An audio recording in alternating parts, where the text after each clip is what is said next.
The double-edged sword of Forex trading, maximizing returns while managing risks. Then I suggest to introduce ourselves. So I think we can start with Mika.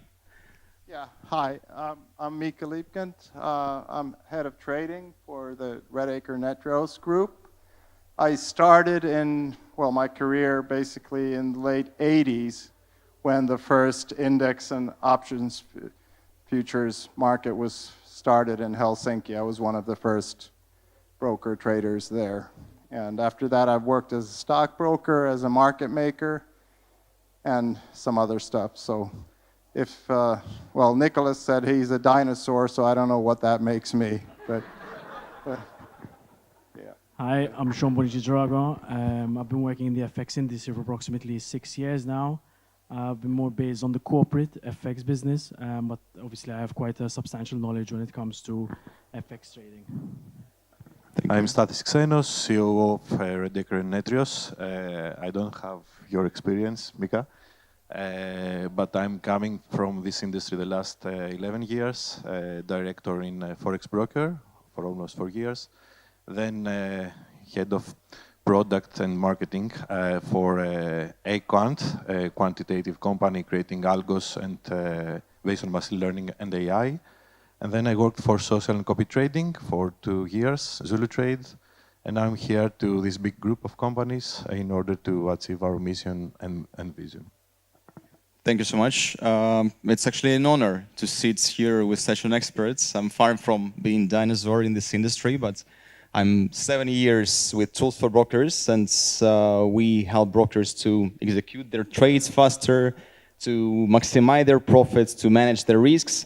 And that's exactly what we're going to discuss today. So I suggest that we share from our expertise what are the most effective ways to manage risks to maximize revenue.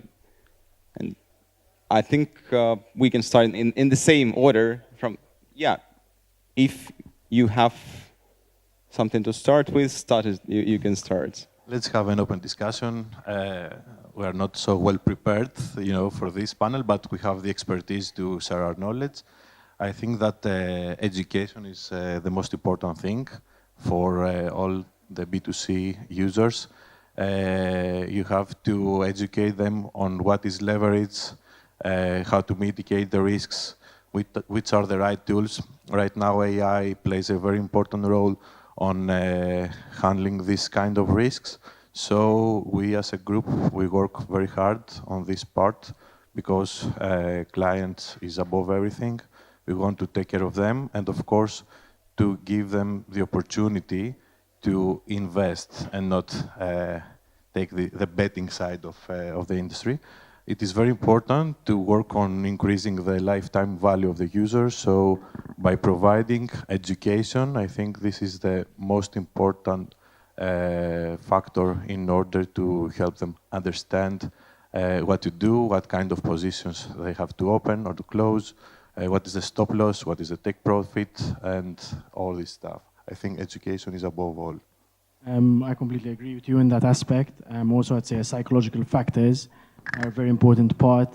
Sometimes with impulsive decisions, you can end up making some bad ones. So that being said, I think it's making sure that you psychologically are in check with the strategy that you place forward. Obviously, sometimes opportunities seem to be a lot better than they actually are. And so sometimes you need to create a strategy and stick to the strategy rather than make an impulsive decision over a particular situation or scenario that creates a sort of false reality in your head.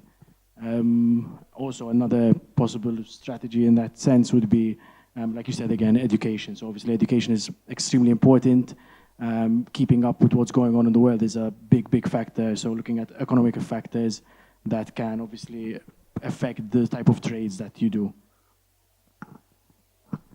Okay, well, I come from the days when risk management was different. We would execute the trades manually, and part of risk management was to make sure that we gave the right price. These days, I'd say that still holds true, but it's mostly automated, so price discovery is probably the first step for good, proper risk management.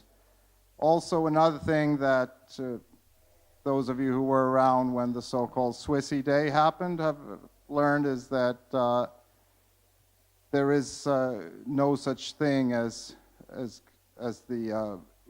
a risk-free trade. So the industry was taught that when a trade is offset with someone else, it is then risk-free, but that is not the case. So also choosing your counterparties carefully from when is extremely important, because if I hedge my trade with someone and I figure now I'm good and that someone goes bust, well, it's not so good. So, so that is something that is very often overlooked by a lot, especially the younger guys. Another thing which is a form of risk management to me is that we still need to be able to communicate as people. I'll get back to the Swissy Day. One of the biggest problems in the aftermath of that thing was that a lot of the younger dealers didn't know how to deal over the phone. So when the technology melted because of everything going down, you couldn't trade. So actually knowing how to trade over the phone is proper risk management. Then when it comes to actual systems for risk management, of course that has changed a lot these days. There's AI that can help you and so on, but even so, the old adagio of actually knowing your client still holds true. So you need to know your counterparties and you need to know your clients, and you can build on that. Yeah, and actually, I have a question, Stathis. So we have so many people who are educated. They have their phones with them 24/7. They know all the news. They improve their psychological factors. But at the same time, sometimes, and still 90% of traders on the market, they take bad decisions. How we can help them from the brokerage sides, from the education side, to take the better decisions, maybe to automate some of the decisions with the AI that our colleagues mentioned before. So do you have any advices on this matter? To be honest, most of the companies pretend that they're using AI, and there is no AI. That's reality. So we have to focus on real solutions based on machine learning, on real artificial intelligence, and provide real data to our users in order to take good decisions for their trades. However, I can define a big issue, especially for the young generation, because they don't spend a lot of time in order to, go through the tools, go through the solutions. They want something and they want it now. So I think that communities can help a lot. So by engaging themselves into these communities, they can learn easily in a more modern way how to avoid doing the past mistakes and how they avoid losing money. However, there is a huge risk, and I've seen from my previous experience that most of the young people, they want to become rich from one day to another without, going to pass all the steps that they need to pass. Because failure is part of the game. They cannot understand this. So we have to be very careful, especially with millennials and Generation Z, and provide to them with the right tools in order to take well decisions. Thank you. I completely agree with you on that, isn't it? It's a learning curve and a half, to be honest with you, to learn how to trade, and failure is a very big part of it. Things are constantly changing in the world, and so what is the answer today might not be the answer tomorrow, and so you need to be adaptive to your strategy, but at the same time stick to the principles that you created in the very beginning. So creating stop losses and having stop profits to make sure that you don't end up losing more than you can actually afford to lose. And obviously maybe from a younger generation, like you said, it's not, sometimes they don't think the most sensibly when it comes to money, but obviously when things go wrong and then obviously the effects happen and then people are hurt through various different trades that they've placed. But I completely agree with you on that. Mika, maybe you have something to add on this perspective. Can you repeat the question? Yeah, so basically, what are the best ways that you see now, how we can help to automate taking the better decisions for traders and actually for brokers as well, because that's in other sides of this question. Well, for the end trader, I'd say, one of the main things they should focus on, typically they don't, is the size of the positions they're in. So very often you see a fairly good trading idea, but it goes sour because the position size is too big. And the same actually applies in reverse on the sales side of things. If the exposure is too big, it sort of clouds your mind. Now, what is reasonable exposure? I went to a seminar once by a gentleman called Larry Williams, and he and I both like fishing. So he told me that you have a trout on. The line is too tight, the trout is big, it's going to break it. But if it's too loose, it's going to just swim away. So you have to find the balance. The guy is full of wisdom. He gave me another good example. He said, when you have a position on and you go to bed, if you wake up like 5 times during the night and check it, it's probably too big. If you don't wake up at all, it's probably a bit too small. So if you wake up once and you check it, it's probably just about right. So. And how do you think, because here we have not only those who trade, but also those who think how to make money with the brokerage companies. So how we can help brokers, the companies, to also manage the risks in a way to maximize their returns. So what are the tools that you see on the market, or what are the maybe some new ways, new trends that you see that can help brokers to maximize their revenues? To maximize their revenues for the brokers, they have to be competitive, first of all, because this industry is so competitive, and most of the brokers are going with the same story, zero spread, zero commission, so they need to offer the appropriate features to their users, to the end user. By being competitive, you have to choose the right tools. I think that proprietary trading is something that is very hot right now, and most of the industry focus goes there. Also, social and copy trading is something that it's still hot and it's coming from the past. So these two features, I think, will play a very important role in the next years for our industry. And at the end of the day, we can hear so many stories about gamification. We all know Robinhood background, how they manipulated their users. So I think we have to focus on the different aspect of gamification, on how we can engage people through communities, and what I discussed before about. Thank you. Yeah, Shawn, do you have something to add? From that aspect, obviously, it's a matter of as well making sure that your clients understand the product ranges and continuously developing them. So, for example, explaining to people what forward contracts are, or futures and options. Sometimes I think what happens is within the industry is a lot of people go on the platform, they put a trade and hope for sort of best with this sort of gambling aspect to it. So I think just educating and teaching people sort of the new products and lines that there are out there, for example, explaining leverage and stuff like that would do a lot for these type of companies to improve their services and gain more clients/retention. Thank you. And Mika?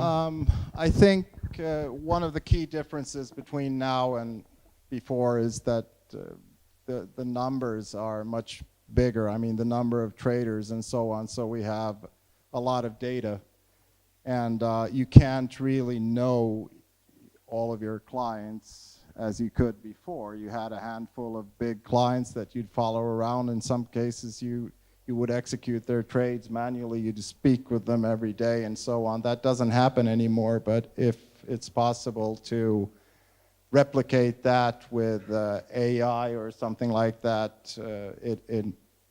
that's probably the way I would view it, one of the ways of making more money from your client base, teaching the systems how a dealer used to think and trying to replicate that in an automated way. There are some things that are probably very hard to replicate. The best individual trader I ever saw was someone who would put on the positions in the morning and then take pretty much 90% of the days take profit in the evening or in the afternoon. And then after like a year of this, I got really curious and I finally got to speak with the person. It turns out it was a lady, and I asked her how she does so well. And she says, well, I look at the charts in the morning and read the news, whatever, I put on my position, and then I go iron clothes. And then when I come back, I take profit. So, you know, if you can teach an AI to spot something like that, it's beautiful. Ivan, I know you so well all these years, traveling around all these expos around the world. You're an expert. What are your thoughts about this? Actually, I'm the moderator now. Thank you. So, actually, after Mika mentioned his experience, I thought that we live in the era that is very different to what was like 50 years ago, because when people used to call to buy or sell, today they have expert advisors, they have AI to help them, they have some copy trading, different solutions that automate the trading fully. And we see that the trading volume, they keep increasing every day. We see trillions of dollars traded every day. And it becomes much harder for brokers to keep track of these volumes, to differentiate who are the proper traders and what is the so-called toxic flow. Because, yeah, it becomes hard. And here we see that there are more and more risk management solutions also based on AI, based on special algorithms to identify this flow and to help brokers to switch the flows between, to hedge the flow on liquidity providers and so on. And yeah, it becomes another problem, and now it becomes hard for brokers to differentiate where is the genuine AI or where they use it like .coms 20 years ago, they put it everywhere, or like blockchain 3-4 years ago. So that's another problem, and here we just need to spend probably more time to research to find for better solutions in the markets. I've been informed that we have like 5 extra minutes if we have something to share, and we basically have time to answer questions. So yeah, if we have some questions.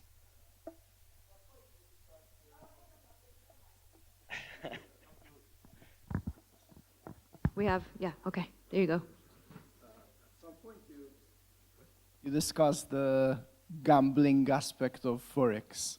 I'm coming from the betting industry, and there's a lot of tools to set personal limits in that industry. So things like self-exclusion, deposit limits.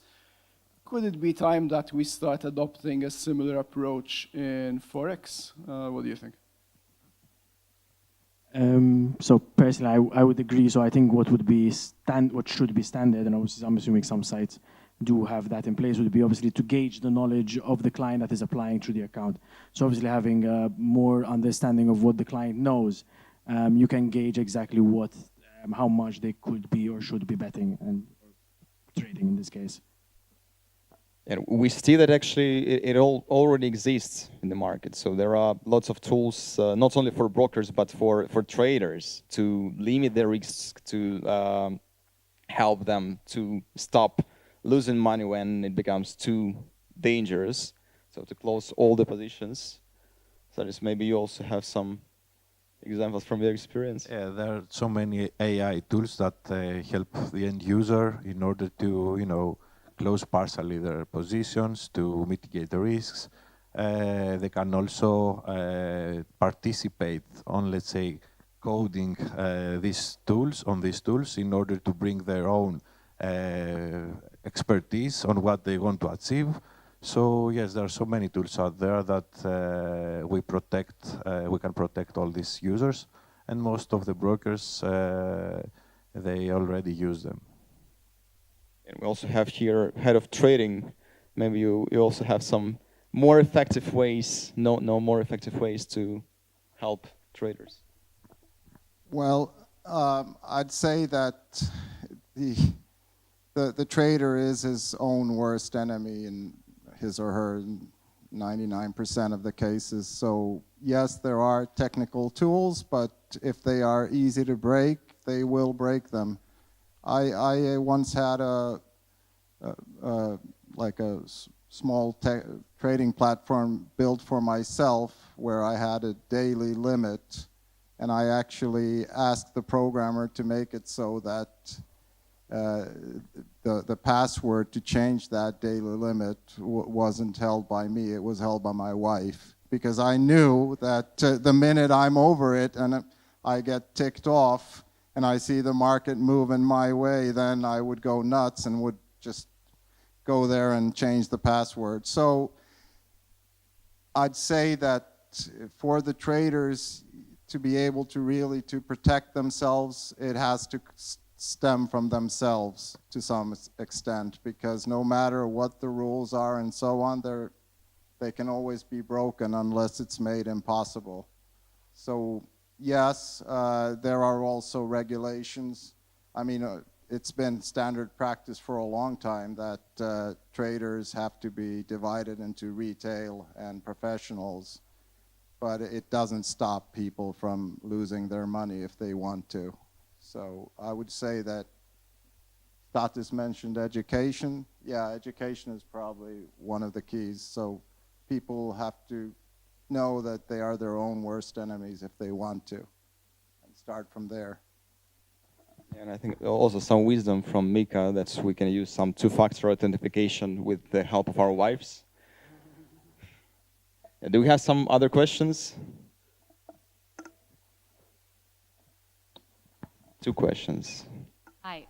So you've talked about the introduction of AI tools for traders, helping them to be more profitable. But I'm curious on your view in terms of the broker. Does the introduction of these AI tools propose like a higher increase of risk for brokers now?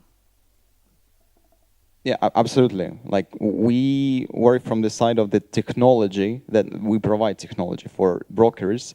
And as I mentioned, it becomes very hard for them to identify this flow, because lots of traders, they use expert advisors, they use some high-frequency trading models, and basically they need to use also very high-effective software to identify these flows, and there are solutions on the market that help brokers to identify this flow and to also manage it, so to define what risk they can take on their own and what they can pass to other counterparties on the market. In this world of trading, forex trading, prop trading, what do you think is the key factor that the traders and companies overlook in terms of risk management? Do you have any ideas on this matter? Well, for prop trading specifically, I'd say that it's probably that the psychology is completely different. If you're trading your own money and you're in a big losing position, you're sweating, and it can be very intimidating. Whereas with prop trading, you're trading someone else's money essentially, and the psychology is very different, both from the trader's point of view and also from the prop trading firm's point of view as compared to a broker. So I'd say that that part is probably the most overlooked part. Thank you for your question. We can take one more question. Actually, I wanted to ask a question, if you don't mind. Yes, Sure. We started the day with a section that was called responsible gaming behavior, how to identify and help gamers maintain a mental health balance. So you have to, being a trader, you have to maximize returns, you have to think about managing the risk, you have to balance these completely different things, you have to balance your life, as Mika rightfully said. So do you see any mental health awareness tools that can be useful for traders? Has it evolved over the years? Is there any help that traders can get if they get themselves into a mental health problem? For sure, there's no life balance for traders. Yes, I think that there are so many ways right now out there in order to bring this life balance. I think companies should focus on this too. We as a group of companies, we are working on such kind of solutions for our traders internally, for our departments, by bringing in business coaches in order to work on this balance.